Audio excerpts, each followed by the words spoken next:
Est-ce que cette dame, la porte-parole de Trump à la Maison-Blanche, connaît bien l'histoire? That it's only because of the United States of America that the French are not speaking German right now.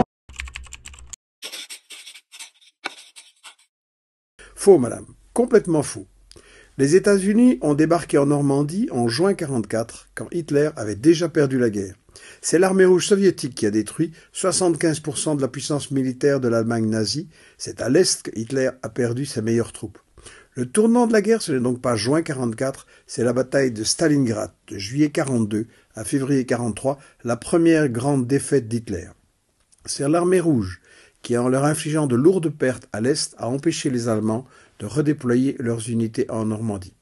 Les États-Unis ont perdu 400 000 hommes dans cette guerre, l'URSS 26 millions de citoyens, dont 11 millions de soldats. Sans l'Union soviétique, les Alliés n'auraient jamais osé débarquer.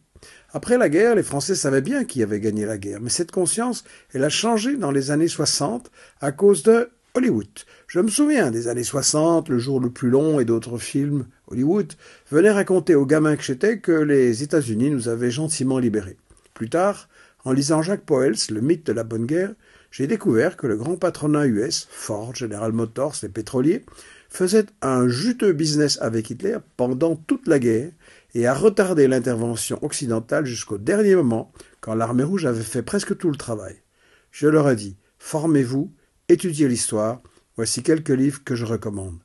La vérité, madame, c'est que sans l'URSS, l'Europe parlerait allemand et probablement vous aussi.